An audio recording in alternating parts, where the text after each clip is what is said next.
Babe Ruth came up from Maryland.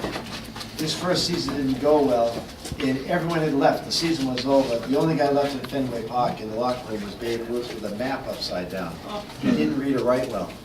Jack went over and turned the map right side up and said to him, listen, the season's over, you gotta go back to Maryland. So why are you hanging around? He says, Coach, I can't even find my way to Boston.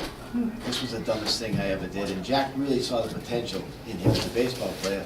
So he got him in his car with his first wife, he had many, brought him home to Worcester, and Jack Barry lived on #1 View Street, at the top of Vernon Hill. And in the morning, they walked down Vernon Street. This is from Jack Barry's grandson and Babe Ruth's granddaughter, both who came here for a book signing. On the way down Vernon Street, Jack said to George, Herman, Ruth, your future is baseball. You got to promise me you're going to come back. I'm going to bring you to a bar where the traveling teams stay, where the traveling musicians stay. I'll find someone going towards New York, towards Philly, but I'll get you home to Maryland. If I have to buy a train ticket, I'll put you on a train, but you got to come back and pay me next year. So they stood in front of the Hotel Vernon, shook hands, walked in here, and apparently the drinking womanizing was born. He was here until February. Oh, well, there you go. So people want to know which stool, every stool. Which stool, every room. He really, and every woman that he was involved with, he would buy a big house far away from the ball field, tell them he was going to be away on baseball business. Every one of them found out what was going on, and they got traded in. And to the day he died, Babe Ruth only listened to one person. There weren't agents and unions protecting the ball players. He'd be in Cincinnati. He'd be missing games, out of control, and he was a bruiser and a fighter, and you couldn't stop him when he was drinking. The Yankees would actually hire Jack Barry. They'd tell him to get on a plane. They'd fly him out, tell him the name of the bar. When he walked in the room and said, George, get your coat, it's time to go home.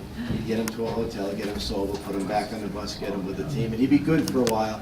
But he just couldn't. And they'd say he could play drunk. So that's been confirmed. We've had paranormal people here 6 times now doing research. There's voices. They're trying to see if it's. There's one angry male voice that tells people to get the fuck out of here. They're wondering if I like to say that the walls don't talk, but maybe they're starting to now. So when people ask why we never advertise, it's because we're running with our speakeasy themes. Loose lips sink ships. We don't tell anyone what's going on. They say advertise. They say, no, they wouldn't really burn anything. It's just, now that you know all this story. No, you're fine. You were fine. Tell your friends, and you can come down and say when I get downstairs. And we're women. All right, yeah, the new entry. And we're women. So that's the whole yacht club. Is You can do- Kelly Square Yacht Club makes sense to people. The wall, we call it Boston Ties. We don't tie Sitting up there gas. blushing with a But camera. we're in a different direction now, so it's, hopefully things are going better. That's awesome. Thank you. Thank you, Captain. Woo-hoo. Thanks for bringing all the Gansett people down. Yeah! Woo! No days off.